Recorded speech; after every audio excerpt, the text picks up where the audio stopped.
Winner of 2 Nebraska Book Awards, Sarah McKinstry-Brown studied poetry at the University of New Mexico, University of Sheffield, and the University of Nebraska under Missouri's poet laureate, William Trowbridge. She's been published everywhere from West Virginia's standardized tests to literary journals such as RATTLE, Green Mountains Review, and the South Dakota Review. A teaching artist for the Lead Center for Performing Arts, McKinstry-Brown is the founder, organizer, and host of Feedback, a literary reading series that features writers reading from works in progress. What's the site for that, Sarah? If you go to theconeco.org. Theconeco.org? Yep, you can find that. And then, what do they look for? Programs. Programs? You can find feedback. Okay, cool.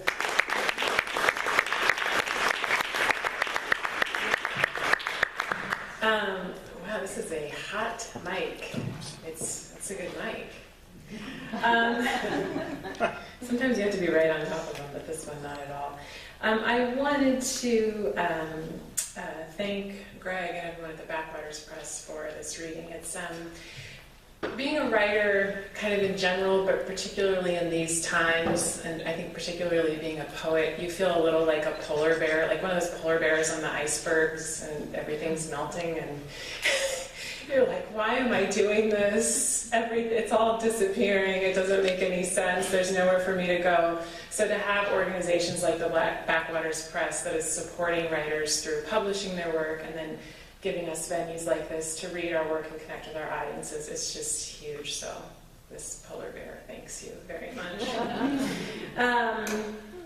So I am going to read a couple poems from my first collection. I have a couple for sale back there. And then I'm going to move into many poems from my new manuscript, which I have a love-hate relationship with. So it should be interesting to read them and talk more about that, perhaps during the Q&A. I'm going to open with a poem I wrote for my stepsister who's been struggling with addiction for a long time. And I had the opportunity to read this poem. As a teaching artist for the Lead Center for Performing Arts, I get to go into schools and teach poetry, and one of the programs I've started working with is the Pathfinder Education Program. So it's a lockdown facility, but it's part of Lincoln Public Schools, and it's where students are taken while they're waiting to go to court to find out their fate. So lots of them have varying issues, but a lot of them have to do with addiction. So I had the total pleasure of being able to share this particular poem with a group of girls I worked with and then talk to them about it afterwards. So resurrected my love for it. Origami Girl. They say you've got a thing for heroin. They tell me things have changed, that I wouldn't recognize you. They say you're an origami girl, guided by men's strange hands. Yesterday you were a fish. Today you resemble a rose. Tomorrow your mother will knock on the bathroom door to find you blue in the face. And with your legs askew, your arms outstretched, your clothes not on, the medic will mistake you for a swan. Though you're swimming in some ocean I don't want to know, I won't tell you to pull yourself together, because I remember our small chests rising and falling as we chased each other around the yard, and in my mind, in girl time, I hold you, origami girl. Unfold your lungs, origami girl. Untie your tongue, origami girl. Take the needle out of your arm. Pick your dreams up off the ground. Dust them off on my jeans and pin them back onto your dress where they belong.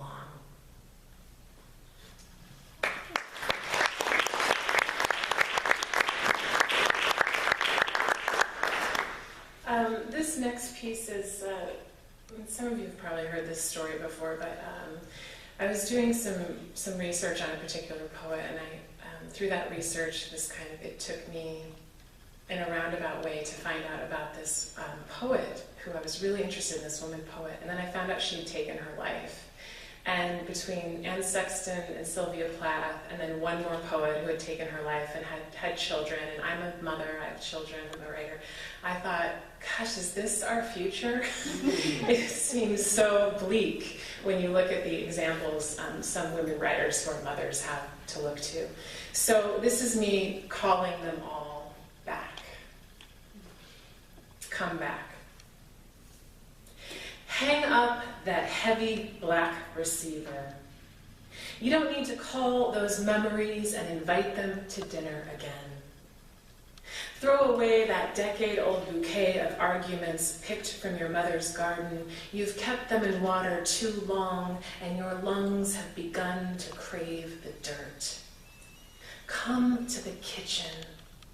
I'll open a jar of late October sunlight preserved for days like this. You make the tea. We don't have to speak. We can let our mouths cosset their tongues, let our spoons heavy with honey do the weeping.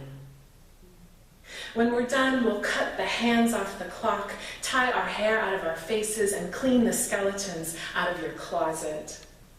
We'll laugh about how you used to dress those bones up in chiffon and take them out to poetry readings. Strangers gawking as you stood behind podiums, slow dancing with your misery. Come back and we'll stay home.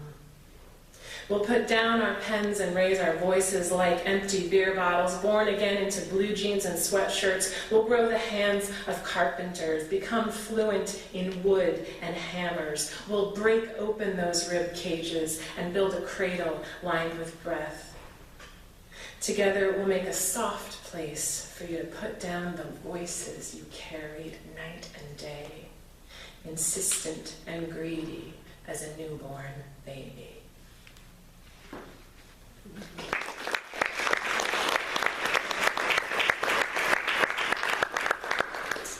Okay, so this next poem I'm going to read is kind of a nice transition. Well, it's not nice, there's nothing pleasant about it, but it's a transition into the newer body of work. So this is called After 13 Months of Searching, the Girl's Body is Found 5 miles from our house. Nights we sat down to dinner, interlaced our fingers and recited the Lord's Prayer. She was there, taking root, a seed with his seed inside her. Abandoned by the sun, lost in the thick woods of some man's fever, we can't stop looking at our daughters. And when the girl's mother appears on the evening news, distraught but grateful for a body, I understand. From the deep well of our wombs, we draw our daughters up, bring them to our breast, quench a thirst they didn't know they had, saddle them with hunger so they might stay. Let it not be his hands that claimed her.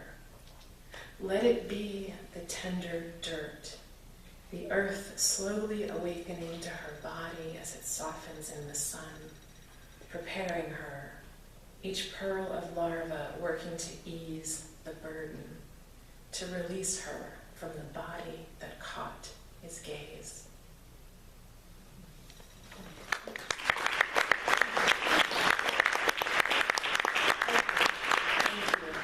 So the newer manuscript,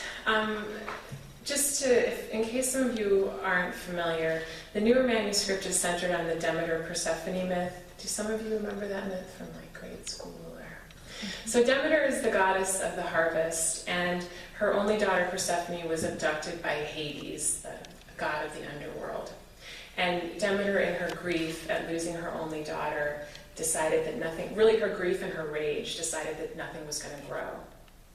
And things got so dire that the gods, Zeus decided to intervene because the people were getting upset because they weren't able to eat. There was tremendous famine. And so Zeus helped Demeter barter a deal to get her daughter back from the underworld. But as she was coming up, she ate 6 seeds from a pomegranate. And because she ate those 6 seeds, she was forever tied to the underworld for 6 months out of the year. And so that myth is the way of, the Greeks' way of explaining the seasons. So when Demeter's grieving and full of sorrow, we have fall and winter. And when her daughter comes back up from the underworld, everything blooms. So this whole manuscript is in the voice of Demeter and Persephone. It goes back and forth, and it's about Persephone when she comes back from the underworld. And I was thinking about the rage. I was able to tap into like a mother's rage as I wrote from Demeter's point of view, and then Persephone struggling with what it means to have like literally and figuratively been to hell and then come back, and how she deals with that. So the seed for that poem was the poem that you heard for this manuscript was the poem I just read, but also this is one of my favorite quotes from one of my favorite poems. Dorothy Barisi is the poet, and it's from the poem called Grendel's Mother, and this is the quote. "Every mother is a monster. If you don't know that, you don't know anything about love." So Demeter explains famine and desire to her daughter. "Because grief comes when you're emptied of everything but longing. Because you can't set fire to what's green. Because nothing could sate me, I had to feed on my cool imaginings. The sinewy neck muscles of a husband hungry, kissing his wife's sharpened clavicle, her mouth a sorrowful oh. Because the heart becomes awful when man and woman starved learn that love is just a story they were taught, because desire, that Gordian knot, is what tends to the rot. Because every come cry is hollow, nothing but an ask, a bid, a gamble. Because without a wick, you can't light the candle, can't drown the hush of a suddenly empty cradle. Another small mound of fresh dirt atop the burial plot."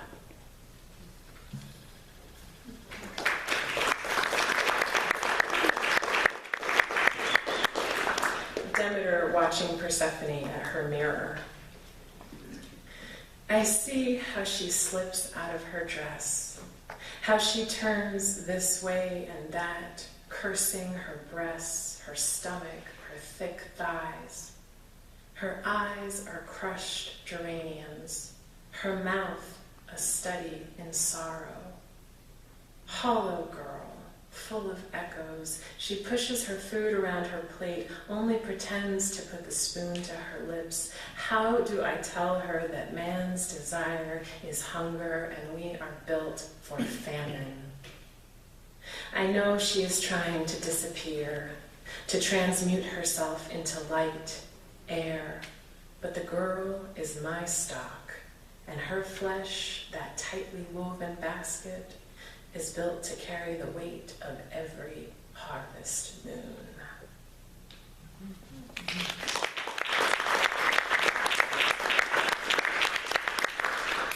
So this is Persephone's guilt, and I was so intrigued by this idea of Persephone having gone through this awful time and coming up and everything's blooming. And everyone's angry with her because of her disappearance and what it's meant for the mortals in terms of having to go through starvation. So Persephone's guilt. "Roots tendle into dreams, whispering, rain, rain, rain. I wake parched, hunted by my own name. When I close my eyes, I see the bouquet gathered that day. I try to change it, but the story sticks, flowers tumbling from my hands, shattering, the hyacinths in shards at my feet, slivers slipping into my fingers when I stoop to gather them. Their want has me trapped in my skin, and when the door moves, it is only, always her, them, him. And when they enter, I close my eyes, see the mouths mother emptied with drought, hollowed and packed with dirt.